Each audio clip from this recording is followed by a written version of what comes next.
At 95 years old, Clint Eastwood has conquered Hollywood, but he couldn't conquer his own heart.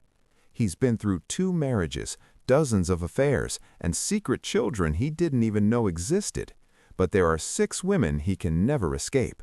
One left him a broken man, another faced a silent war with cancer alone, and the last one left a void that no Oscar could ever fill. This isn't a movie. This is the haunting truth behind The Man with the Squint. And I started to say no. And I was looking around for Gregory Peck, and my wife nudged me and said, "Go ahead, you can do it for him." And I was, oh. Clint Eastwood's love life has never been ordinary. It's been a whirlwind of marriages, affairs, and romances that kept Hollywood talking. But even for a man with such a wild and reckless history, there are 6 women he could never shake off. 6 women who left a mark so deep that even at 95, Clint admits he still can't get over them. So who are these women, and what made them impossible to forget? Join us as we reveal the 6 loves Clint Eastwood could never leave behind. Sondra Locke. If there was ever one woman Clint Eastwood could never erase from his memory, it was Sondra Locke. She was not just another chapter in his life, but an entire messy novel filled with love, betrayal, ambition, and tragedy. Their relationship carried all the elements of a classic Hollywood melodrama, the soaring highs of passion and success, and the brutal lows of manipulation, control, and heartbreak. It all began in 1972, when Locke and Eastwood crossed paths through a mutual friend, Joe. At the time, Locke was married to Gordon Anderson, her childhood best friend. Their marriage was platonic, since Anderson was gay, yet the two remained legally married throughout her life.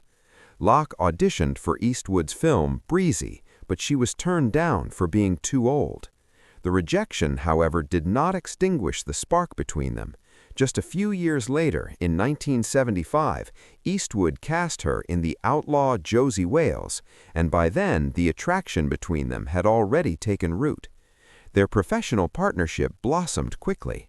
Locke co-starred with Eastwood in 6 of his films, including The Gauntlet, Every Which Way But Loose, Bronco Billy, Any Which Way You Can, and Sudden Impact. In those early years, their bond seemed unshakable.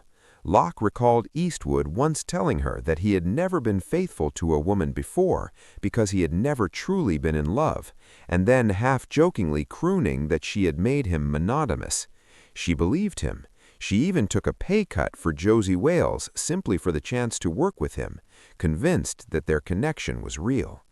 They built a life together, moving through homes in Sherman Oaks, Bel Air, Northern California, and Carmel. The Bel Air mansion, which Eastwood bought for her, became her pride as she redecorated it into what she thought was their shared space. On the surface, it looked like a partnership destined to last, but beneath the surface, shadows of control and tension had already begun to form. Locke wanted more than to be Eastwood's on-screen partner. She dreamed of directing, of making her own mark in Hollywood beyond his shadow. Yet she claimed Eastwood discouraged her from working with anyone else and grew uneasy at the thought of her being too independent. Her directing projects, such as Rat Boy in 1986 and Impulse in 1990, were supported by him in name, but often met with creative friction. She later revealed that Eastwood persuaded her to undergo 2 abortions and a tubal ligation because he supposedly did not want more children, though he denied coercing her and said the decisions had been hers alone. By the late 1980s, cracks in their relationship widened into chasms. Locke felt increasingly excluded, with Eastwood spending more time in Carmel while she remained in Los Angeles, growing lonelier by the day. The final breaking point came in April 1989. While she was working on Impulse, Locke returned home to find the locks on the door changed and her belongings placed in storage. Alongside this came a legal letter from Eastwood's lawyers, pointedly addressing her as Mrs. Gordon Anderson, a reminder that she was still legally married to her platonic husband. The shock was too much for her, and she fainted when she realized she had been shut out of what she believed to be their home. The fallout was brutal. Locke filed a palimony suit in 1989, claiming she had endured humiliation and distress and demanded support, property, and her share of what they had built together. A year later, the case was settled out of court. Eastwood set up a Warner Brothers development and directing deal for her, worth $1.5 million, awarded her the Bel Air home, provided $450,000 in cash, and arranged monthly support. In exchange, she dropped the palimony suit, but Locke later claimed the Warner Brothers deal was a sham.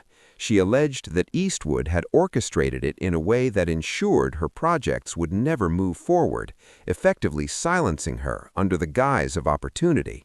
She said every pitch she brought was turned down deliberately.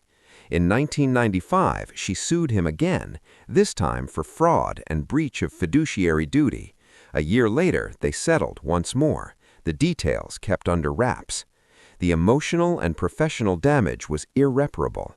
After Impulse, Locke's directing career never regained momentum.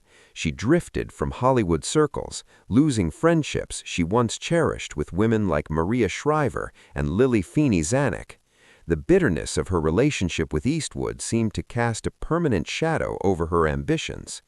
While locked in legal battles, she also fought a devastating war against breast cancer. She underwent 2 double mastectomies and chemotherapy, describing how the stress of her toxic relationship with Eastwood had ravaged her health. She later revealed that Eastwood never reached out to her during her illness, a silence that cut deeper than any legal fight. Locke eventually put her pain into words in her autobiography, The Good, the Bad, and the Very Ugly. In it, she admitted that her greatest regret was not leaving Eastwood sooner.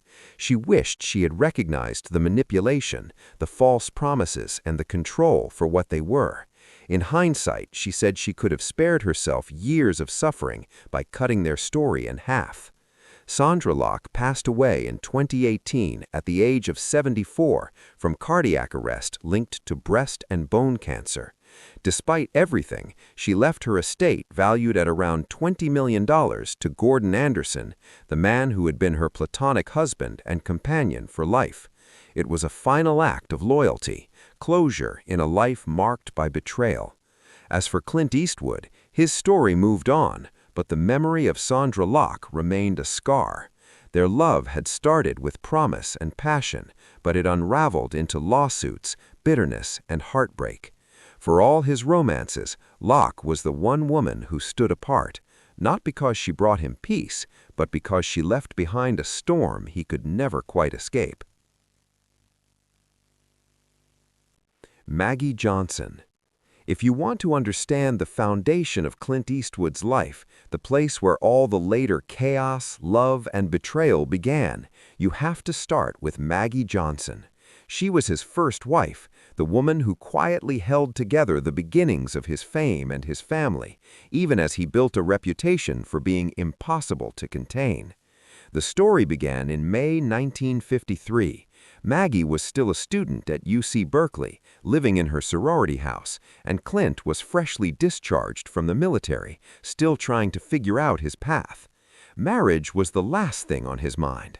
A friend arranged a blind date for them in San Francisco, even though Maggie already had a boyfriend. When she came down the stairs of her sorority house and Clint turned around, her first thought was a simple but telling, "Wow." He was tall, striking, and confident. The connection was immediate, and the two began dating soon after. They hit it off quickly, but Clint was not exactly the picture of devotion. Even before he moved to Los Angeles, he was seeing other women. One of them lived in Seattle and gave birth to his first child, Lori Murray, a daughter who was placed for adoption without his knowledge. Maggie had no idea about this hidden chapter of his life when she married him in December of that same year.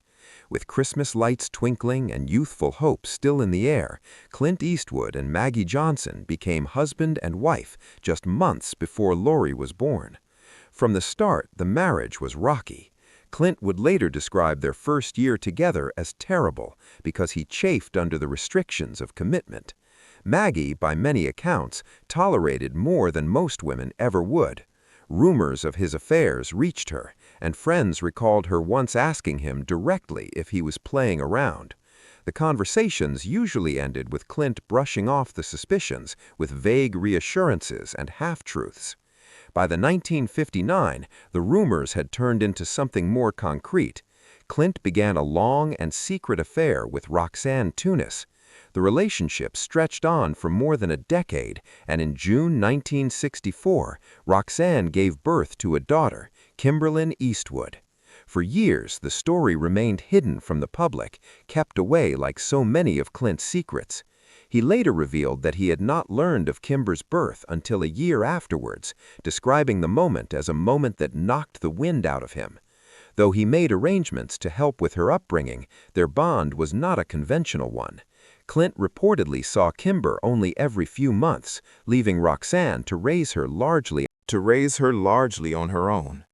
Despite her long connection to Eastwood, Tunis never sought the spotlight.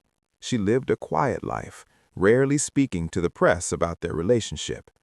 In time, she moved to Denver, Colorado, where she embraced meditation and teaching. When she passed away in June 2023 after a brief illness, their daughter Kimber shared that Clint had been just as devastated as she was. For all the secrecy and distance, a bond between them had never fully broken. Kimber herself eventually stepped into Hollywood, though in her own way. She built a career as a makeup artist, actress, and producer, all while raising her family and carving out an identity distinct from her father's fame. As the Tunis chapter faded into the past, another began. In the mid-1980s, while Clint was still legally tied to Sandra Locke, he met Jocelyn Reeves. She was a flight attendant, and their paths crossed at Hog's Breath Inn, Clint's restaurant in Carmel by the Sea. Accounts differ on the exact timing, but many place their first encounter between 1984 and 1986. Unlike his stormy public entanglement with Locke, Clint's relationship with Reeves was conducted mostly out of view. She lived quietly, away from the cameras, raising her children without fanfare. Yet from their affair came two of Clint's most recognized children. Scott Clinton Eastwood was born on March 21, 1986, and his sister Catherine Ann followed on February 2, 1988. Though the relationship between Clint and Reeves was kept largely private, the children grew up carrying both the privilege and the burden of their father's name. Scott has spoken about his childhood, recalling being dragged to movie sets and taking odd jobs around the industry. He has always insisted that he wanted to succeed on his own terms, not by riding his father's coattails. His career in film has proven steady, with roles in both commercial blockbusters and smaller projects. Catherine, too, chose a path that led her into acting and writing. She appeared in several films, including projects connected to Clint, but has balanced her career with the weight of growing up as the daughter of one of Hollywood's most famous men, and a mother who kept her distance from the public. The stories of Roxanne Tunis and Jocelyn Reeves revealed different sides of Clint Eastwood. With Tunis, there was secrecy, passion, and a hidden daughter who emerged into the world much later. With Reeves, there was a quiet, almost domestic partnership that gave him two children who would follow him into Hollywood. In both cases, the women remained largely private, choosing not to make their lives spectacles, even while standing in the shadow of one of the most scrutinized figures in American cinema. Frances Fisher. Clint Eastwood's personal life in the late 1980s was already a tangle of overlapping romances, but then Frances Fisher stepped in and changed the rhythm. It was 1988, and while Eastwood was still entangled with Sandra Locke and Jocelyn Reeves, Fisher appeared on the scene. She had been cast in Pink Cadillac, and though they met during production, the real spark happened at the pre-production party. Fisher arrived on roller skates, walked into the room, and locked eyes with Eastwood. She would later recall in Clint Eastwood, a biography, that it felt like love at first sight, as if a missing piece of the puzzle had suddenly fallen into place. They grew closer during filming, and once back in Los Angeles, they continued seeing each other. For a while, the relationship was private and discreet, almost secret. Then, in late 1989, Eastwood finally ended things with Locke. The move surprised Fisher, who later admitted she had not realized how tangled his life still was. By 1992, the relationship had become public. They walked red carpets together, and Fisher described their bond as steady and serious. She said she had fun with Eastwood, though faithfulness for her was a necessary condition. That seriousness took on new meaning in August 1993 when Fisher gave birth to their daughter, Francesca Ruth Fisher Eastwood, on August 7th in Redding, California. For a short time, it seemed like Eastwood had settled into something resembling domestic bliss. He was more present, more involved, and by many accounts, that period was almost miraculous for him as a father and partner. The happiness did not last. By the end of that same year, fractures began to appear. Fisher discovered that Eastwood still had an ongoing situation with Reeves, the mother of his other children. Paparazzi then caught him kissing another woman. The betrayals cut deep. Fisher moved into the guest house as the distance between them widened. By the spring of 1995, the relationship had ended for good. Looking back, Fisher admitted that relationships often begin with attraction, but once the honeymoon phase fades, survival depends on whether two people can withstand the challenges. Despite the heartbreak, the two remained on fairly good terms and co-parented their daughter without bitter public feuds. But as Fisher drifted out of his personal life, another woman was stepping in, Dina Ruiz. While Clint Eastwood was still with Frances Fisher, fate brought another woman into his life, one who would eventually become his second wife. That woman was Dina Ruiz, a fresh-faced news anchor from Carmel by the Sea. Their paths first crossed in 1992 when Dina interviewed Clint for her station KSBW. At the time, she was young, ambitious, and far removed from the Hollywood whirlwind that would later consume her. The exchange was professional, yet something lingered. Dina later admitted that she found Clint unexpectedly down to earth, while Clint confessed that they got along really well and even flirted a little during that first meeting. One of her colleagues joked that she was destined to marry him someday, a playful remark that would soon prove prophetic. The universe seemed intent on weaving their lives together. Not long after the interview, they found themselves at a social function in Spanish Bay. When Clint was asked if he would mind sitting next to Dina, he immediately agreed. Clint recalled how they ended up holding hands, indulging in what he described as all that kind of nonsense. It was a beginning neither of them had planned, but one that neither could resist. By early 1995, their relationship was no longer a secret. Paparazzi captured the couple kissing at a golf tournament, confirming what many had already begun to suspect. At the time, Clint was technically involved with Frances Fisher, though their relationship was already crumbling. When the dust settled, Clint and Dina stepped fully into the light as a couple, and from there, everything moved quickly. In September 1995, Clint proposed. 3 months later, in December, the pair traveled to Haley, Idaho to obtain a marriage license. But in classic Eastwood fashion, the wedding was far from traditional. In March 1996, while Dina was away on a girls' trip in Las Vegas, Clint orchestrated a surprise. Within 48 hours, he arranged an intimate ceremony at the lavish estate of his friend Steve Wynn. By the time Dina returned, she found herself swept into what she later described as her dream wedding. Their joy only deepened when Dina discovered she was pregnant shortly after the ceremony. In December 1996, they welcomed their daughter, Morgan Eastwood, who became the heart of their world. For years, Clint and Dina appeared to embody a strong, affectionate marriage. Dina often spoke glowingly of her husband in interviews, praising his humility and his respect for nature. In a 2007 interview with Carmel magazine, she described Clint as the least pretentious man she had ever met, the type who would carry bugs outside rather than kill them. She affectionately nicknamed him Saint Francis of Assisi. To the public eye, they were an unlikely yet enduring match. The legendary Hollywood star and the much younger news anchor who adored him. Dina often noted that the longest they had ever been apart was only about 10 days, a rarity in the often chaotic world of celebrity marriages. But by 2012, the cracks began to show. That year, Dina launched a reality series, Mrs. Eastwood and Company, which focused on her life with Morgan and her stepdaughter Francesca. Clint appeared only rarely, and that absence was no coincidence. Behind closed doors, he was furious about the project. Friends revealed that he felt the show betrayed his private nature and went against everything he stood for. Tension between the couple grew heavier by the day.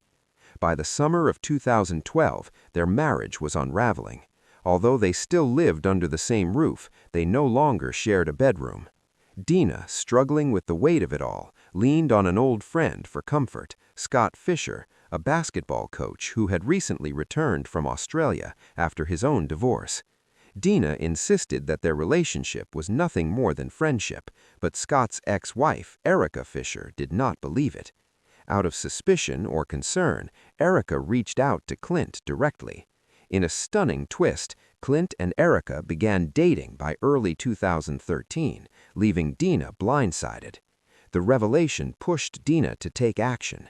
In September 2013, she filed for legal separation, requesting joint custody of Morgan and spousal support. A month later, she formally filed for divorce, citing irreconcilable differences. Yet despite the heartbreak, Dina never allowed bitterness to define her. She defended Clint publicly, urging fans not to speak ill of him. On Twitter, she called him a wonderful, good-natured, brilliant person. Even during an appearance on Bethany Frankel's talk show, Dina chose grace over resentment.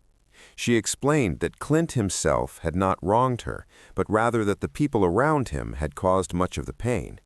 She described Clint as the sweetest, most loving, low-key person, and admitted that her instincts had been right when she believed she was marrying a good man, even if the marriage itself did not last. The divorce was finalized, and both moved on with their lives. In July 2016, Dina found love again when she married Scott Fisher in Santa Barbara, officially closing the chapter on her years with Clint. What began with flirtatious glances and a surprise wedding had unraveled into reality television drama and shocking entanglements. Yet in the end, Dina's respect for Clint remained unshaken. Even in heartbreak, she acknowledged the humanity of the man the world saw as a larger-than-life Hollywood icon.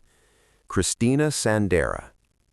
By the time Clint Eastwood crossed paths with Christina Sandera, he had already lived through enough love stories to fill a dozen Hollywood scripts. Yet this chapter felt different. Christina wasn't a starlet chasing fame or a co-star swept up in one of Eastwood's movies. She was a hostess at his beloved Mission Ranch Hotel, a property he had poured millions into after buying it in 1986. Eastwood had restored the ranch into a dreamy coastal retreat in Carmel, but he admitted he wasn't the type to play the glad-handing owner. In his own words, he wasn't the jolly host type.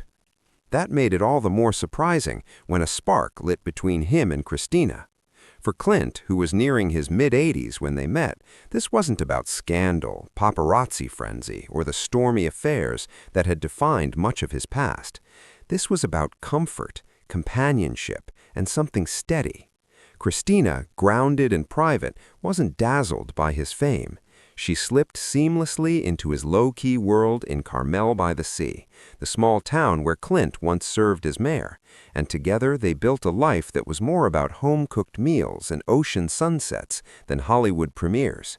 Still, when the moment called for it, she was right by his side. Their first big public outing came in 2015 when Clint brought Christina as his date to the Academy Awards. His film American Sniper was up for 6 Oscars, including Best Picture, but all eyes were on the legendary director with the woman no one had expected. The two had already been spotted the year before, photographed casually grocery shopping, proof that Eastwood's new romance wasn't a fleeting fling, but something real.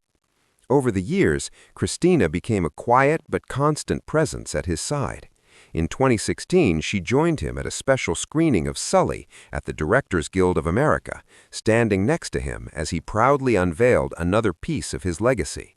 The following year, they walked hand in hand at the Cannes Film Festival, a rare display of Eastwood's private life on one of the world's grandest stages. Perhaps what stood out most was how Christina fit into Clint's famously complicated family. The Eastwood clan is large, with children from multiple relationships, exes who still remain in the picture, and a history of tangled romances. Yet Christina seemed to be welcomed in without fuss. In 2018, she appeared at the premiere of Clint's film, The Mule, standing with not only Clint's children and granddaughter, but also his first wife, Maggie Johnson. To see them all together, side by side, spoke volumes. By 2020, as Clint approached his 90th birthday, the Eastwood family planned something simple, a low-key celebration. Scott Eastwood revealed that the plan was to keep things mellow, just a family gathering with a cake snuck in, despite Clint's dislike of birthdays. That alone painted the picture of the man he had become, an icon who could still command an audience of millions, but who found his greatest joy in the calm of family and the company of a woman who asked for nothing more than his time. Unfortunately, in July 2024, Sandera died at the age of 61. Christina Sandera may not have the tabloid-heavy history of Clint's other loves, but in many ways, that's what makes her so unforgettable in his story. What name on the list shocked you the most? Let us know in the comments below. Don't forget to like, share, and subscribe. Also, click the next video shown on your screen. You will enjoy it.